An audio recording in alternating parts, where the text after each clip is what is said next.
Welcome, curious minds, to another deep dive. Have you ever stopped and really thought about how words like mindfulness, yoga, even karma, or guru have become so, well, common in our everyday lives here in the West? It's true. Not just exotic concepts anymore, are they? You hear them everywhere. Wellness apps, corporate workshops, you name it. Exactly. But the actual stories, the incredible people who brought these profound Eastern ideas over, often get a bit lost. It's like we see the results, but not the journey. It's way more than just a trend, though. It's been a really subtle but deep shift in Western consciousness, a migration of ancient wisdom that's genuinely reshaped how many of us think about, well, ourselves, our well-being, even reality. Right. And that's what we want to unpack today. Our mission here is to dive deep into the lives and, crucially, the teachings of two absolute titans in this story, Paramahansa Yogananda. The author of Autobiography of a Yogi, foundational stuff. Absolutely foundational.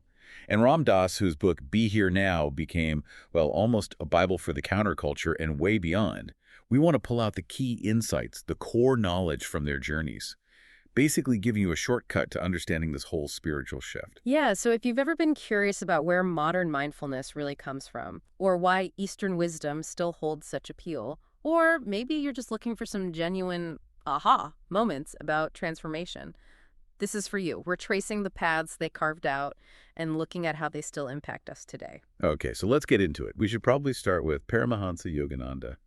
He really was a trailblazer, wasn't he? Setting the stage in many ways. Definitely. His journey, as he describes it in the autobiography, it starts, like so many classic spiritual stories, with this incredibly intense search. A search for what specifically? For a guru, a true spiritual master. Now, in the East, finding your guru is, well, it's everything. It's not just finding a teacher. It's finding someone enlightened who can guide your entire transformation. Someone who can, as his own guru Sri Yukteswar apparently said, iron out each of your psychological kinks. Ironing out psychological kinks. I like that. It sounds thorough. It was. Yogananda talks about his relationship with Sri Yukteswar being really rigorous. The guru was never bribed even by love, apparently. He gave Yogananda what's described as a flattening treatment, sometimes hard to endure, lots of sharp rebukes. Wow. So not exactly gentle hand-holding. No, not at all. It really highlights the discipline involved. The idea is that real spiritual growth often means facing discomfort, confronting your own ego, your patterns. You have to surrender to the process. So the guru's role is to push you past your limits, essentially, for your own good. That's the idea. Unwavering guidance, even when it's tough. It's about breaking down those ingrained ego patterns. And it was from this intense training that Yogananda received his mission, his calling, to bring the ancient science of Kriya Yoga and the broader teachings of self-realization over to the West, to make these deep Eastern practices accessible to a whole new audience. And part of what made his message so incredibly captivating, especially for Westerners at the time, were these stories, these accounts of, well, miracles, right? Things surrounding his guru and other advanced yogis. Exactly. They weren't just stories. They were presented as demonstrations of what's possible through deep spiritual practice, markers of mastery. Like the story of Sasi, the boy with tuberculosis. That's a powerful one from the autobiography. Young boy, Sasi, diagnosed with galloping TB, given just months to live, absolutely desperate, he goes to Sri Yukteswar and basically pleads, "Omniscient Guru, I know you can heal me." And what happened? Well, first, Sri Yukteswar was just silent. Sphinx-like, Yogananda says, maybe testing the boy's faith. Then he tells Sasi to get a specific astrological bangle and promises he'll be healed in a few weeks. And was he? According to the account, yes. Completely healed. It's presented as this clear example of divine healing power, really activated by faith in the guru. That's quite something. And there were even more, well, extraordinary accounts, weren't there? Levitation. Oh, yeah. The story Ram Gopal tells about seeing Babaji and Lahiri Mahasaya, he describes them slowly levitated and moved backward over the Ganges, then vanishing into the sky with this aureole of dazzling light. Okay, that's pretty far out there for most Western thinking. Absolutely. But within the tradition, these aren't just meant to be sensational tales. They're seen as indicators of a master's abilities, the potential unlocked by spiritual practice. It points to a different kind of reality, maybe, where the physical rules we take for granted are more flexible. It reminds me of William James, the psychologist. He talked about mystical experiences. Right. James said that mystical states are, and have the right to be, absolutely authoritative over the individuals to whom they come. Meaning, for the person having the experience, it's completely real and true, even if others can't verify it or don't accept it. So these stories acted like signposts, invitations to consider a reality beyond the purely material. Exactly. They grabbed attention and challenged assumptions. But beyond the miracles, what were Yogananda's core teachings? What was the actual path he laid out? Good question. It seems like it revolved around discipline, devotion, and finding this divine self. Precisely. The foundation was intense discipline, often guided by the guru. That hard-to-endure treatment was key. The unwavering guidance, remember, never bribe, even by love, was all aimed at transformation, at dissolving the ego to reveal your true nature.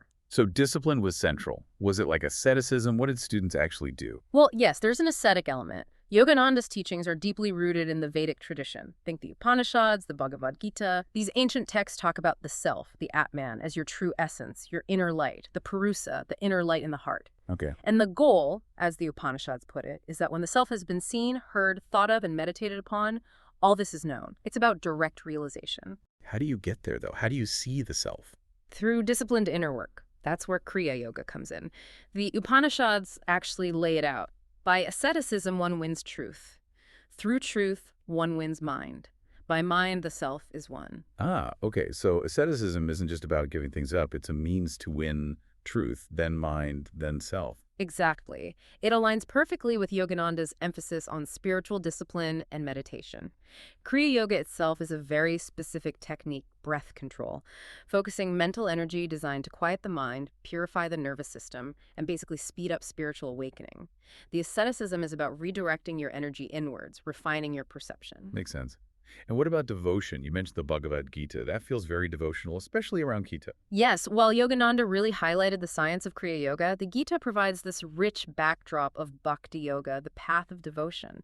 It's described as a direct method to connect with the Supreme, whether personified like Kina or understood as the impersonal Brahman. So offering things up, sacrificing possessions, or just merging your consciousness. Right, it covers a spectrum.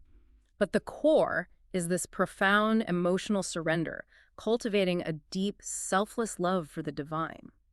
That love itself becomes transformative. It's not transactional. It's about transcending the ego through that connection. So whether through the disciplined science of Kriya or the path of devotional love, the goal is realizing this deeper self. Yeah. How did they describe that self? Is it something you build or something you just uncover? Definitely uncover. It's already there. The Upanishads have that beautiful salt analogy. Oh yeah, the lump of salt. That's the one. As a lump of rock salt is without an inside, without an outside, and consists entirely of taste, so this self is without an inside, without an outside, and consists entirely of taste. Right. Meaning the self is unitary, fundamental, unchanging. It's pure awareness, pure consciousness, without defining characteristics. It's who you are beneath all the changing thoughts, feelings, roles. It's not something you create, you just have to realize it. That realization changes everything. Wow, okay. So Yogananda brings this very structured, traditional, deeply rooted, maybe even mystical path to the West. Let's shift gears now to Ram Dass. His journey seems almost opposite in its starting point, right? Absolutely. A very different doorway into Eastern wisdom. Ram Dass, originally Dr. Richard Alpert, was this esteemed Harvard psychology professor. Deeply establishment, in a way. Until psychedelics came along. Exactly. He and Timothy Leary started experimenting heavily with substances like LSD and psilocybin in the early 60s. For Alpert, these were initially a psychedelic gateway. They blew open his perceptions of reality, showed him states of consciousness he hadn't imagined. But it wasn't all smooth sailing, was it? We should probably mention that. People like Sam Harris talk about the potential downsides. That's a really important point. Harris has shared how his own early trips were incredibly positive, making him think bad trips weren't even possible. But later, he said, the doors to hell open. Right, so not a guaranteed path to enlightenment. Definitely not. Harris cautions that these psychedelic ecstasies must be steered by some other principle. They can show you possibilities, but they don't give you the wisdom or the integration needed. And that's exactly what Alpert realized. The psychedelic experiences were profound, but unstable. He needed something more grounded. And that search led him to India. It did. And that's where the truly pivotal moment happened, meeting his guru, Neem Karoli Baba, or Maharaji, as Ram Dass called him. Tell us about that meeting. It sounds legendary. It was life-shattering for him. Ram Dass described feeling utterly seen by Maharaji. He said, he knew everything about me, I felt forgiven, he knew all of it, and he still loved me. Wow. Just complete unconditional acceptance. Totally. And that acceptance was so powerful, it washed away all the guilt and shame. He felt the whole structure of his identity, his intellectual ego just collapse. The house of cards, he called it. And in that moment, he saw himself simply as a pure soul. That's incredible. And he later reflected on what really caused that shift, didn't he? It wasn't just the mind-reading aspect. No, and that's key. He used to say Maharaji was a mind reader, that's what got him. But years later, he realized that wasn't it. The mind reading softened me up, no doubt, but it was the love that opened my heart. So the love was more powerful than any psychic phenomena. Fundamentally, it was the experience of unconditional love and acceptance that truly broke through his defenses and allowed for genuine transformation. That became central to his own message. Which brings us to his core teachings, famously captured in Be Here Now, Presence, Acceptance, Service. Absolutely. Be here now. The title says it all, really. The core message is just that. Wake up to the present moment. Live here, now. Which sounds simple, but isn't always easy. Not at all, because we're usually lost in thought. This connects directly to what Eckhart Tolle talks about, watching the thinker. Becoming aware of those involuntary thought processes that just run constantly. That inner voice. Yeah, the one that comments, speculates, judges, compares, complains, likes, dislikes. Tolle calls it the conditioned mind built from our past. It just runs on autopilot. That internal narrator that never shuts up. Exactly. So the goal for Ram Dass and many others is to start freeing yourself from that. To learn to withdraw your attention from past and future whenever they are not needed. To break that ingrained habit of resisting or denying the present moment. Michael Singer's inner roommate idea captures that well, doesn't it? That voice isn't really you. It's a great metaphor, that incessant chatter. Singer says the path involves realizing that the more you are willing to just let the world be something you're aware of, the more it will let you be who you are, the awareness, the self, the Atman, the soul. You shift identification from the thoughts to the awareness behind the thoughts. So you become the observer, not the voice. And acceptance seems crucial here too, radical acceptance. Yes, that term, especially from Tara Brach, is so important. It's not about liking everything or being passive. It's about meeting your experience, especially the difficult stuff, the open wounds, with compassion, softly and kindly, instead of fighting it or judging yourself for feeling it. So even if things are painful, you accept this is what's happening right now. You accept the isness of it, as Tolle puts it. You offer no resistance to what is. You accept the reality of this moment first. Before trying to change anything. Exactly. Tolle makes a distinction between accepting the isness and taking positive action. True surrender is internal. You accept the situation fully, without mental resistance. Then, from that place of acceptance, you can take clear, constructive action if needed, rather than reacting out of negativity or resistance. It actually frees up energy. That makes sense. And how does this inner shift translate outwards into how we interact with the world?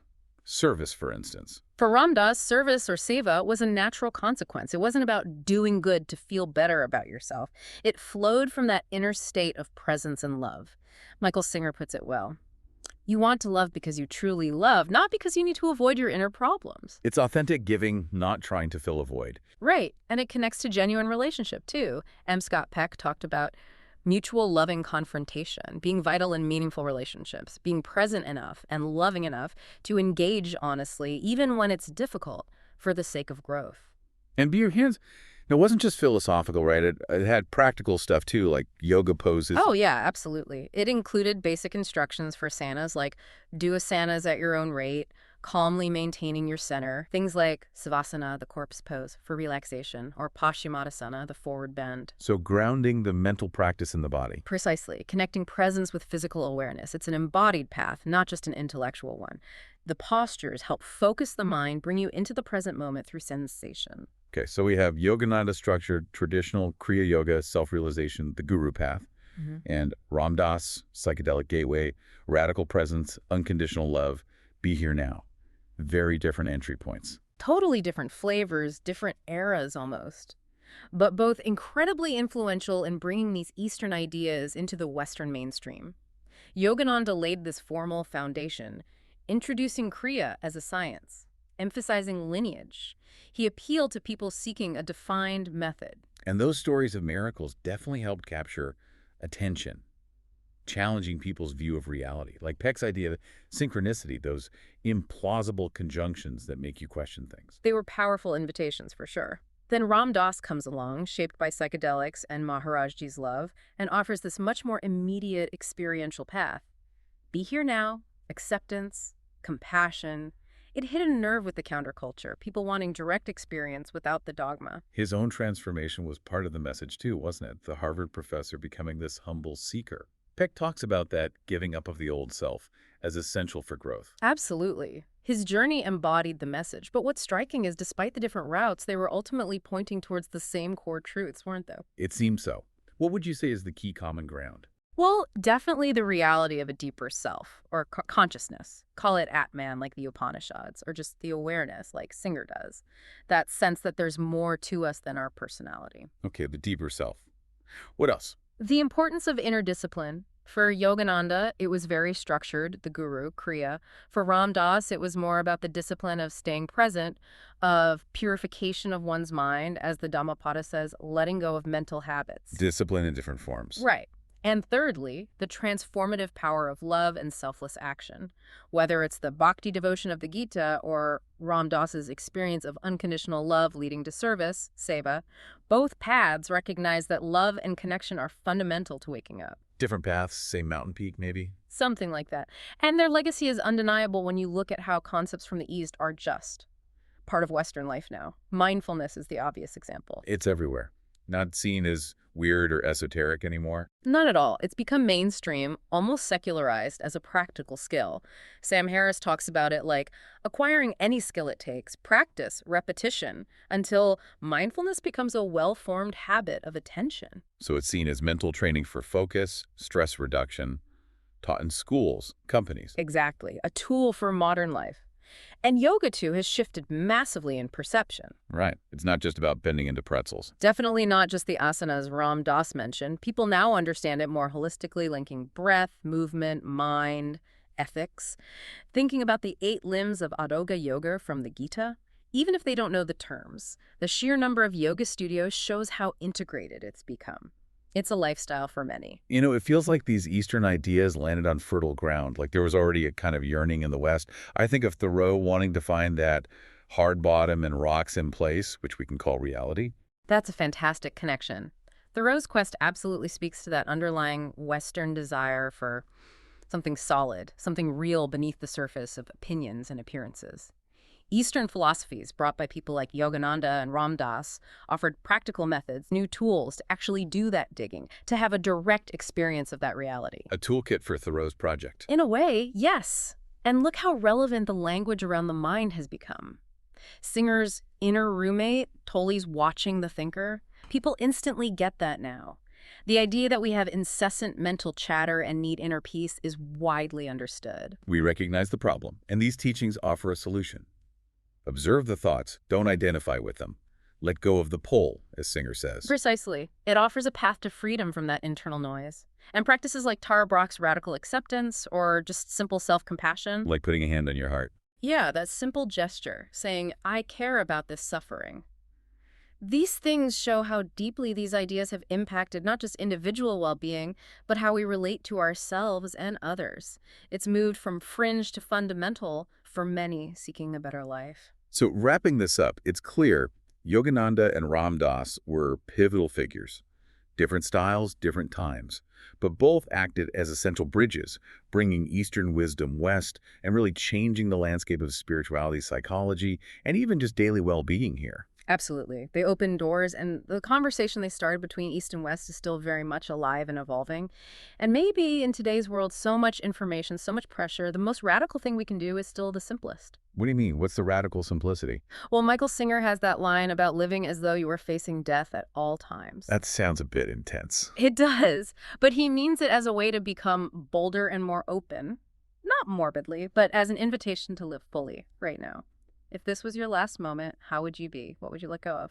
Ah, I see. So it's about dropping the petty worries, the holding back, and just being fully present, fully engaged with life as it is. Exactly. Singer suggests if you live that way, you won't have regrets or last wishes because you'll have lived them every moment. It's about embracing the fullness of the present. That's a powerful thought to leave people with. What might it really mean for you, listening now, to live more fully present, not just in big moments, but in the quiet, ordinary flow of your day? And just to help anchor that feeling of presence, maybe we can take just a minute for a very simple, brief, guided practice, inspired by the straightforward instructions you might get from someone like Sam Harris. Okay, so wherever you are, Hmm. just get comfortable. Sitting, standing, lying down, it doesn't matter. Just let your body settle for a moment. Good. Now, gently bring your attention to the sensation of your breath. Just notice it. Don't try to change it or control it. Just feel the natural rhythm of breathing in and breathing out. Maybe the rise and fall of your chest or the air at your nostrils. And inevitably, your mind will wander. That's what minds do. When you notice you've drifted off into thought, just gently acknowledge it without any judgment at all, and then softly guide your attention back to the feeling of the breath. Treat thoughts like clouds passing in the sky. Notice them, but let them drift by. Your anchor is the breath. Each time you notice you're lost in thought, that noticing is the moment of mindfulness. Gently return. As you rest your attention on the breath, you might also notice sounds around you or feelings in your body, maybe emotions. Just let them be part of your awareness. Observe them arise and pass, and gently keep coming back to the breath. The key insight here really is noticing that you can observe your thought. The moment you notice you've been lost in thought, you can observe that thought itself is just another event appearing in your consciousness. You are the observer, not the thought. Just take a couple more easy breaths like this, resting in this simple awareness. See? Simple. Accessible Nice. anytime. That feeling of presence is always just a breath away. That's all the time we have for this deep dive. We really hope exploring the journeys of Yogananda and Ram Dass offered some valuable insights into how this ancient wisdom made its way west and continues to enrich our lives. Thanks for joining us. Until next time, keep exploring, keep asking questions. And keep diving deep.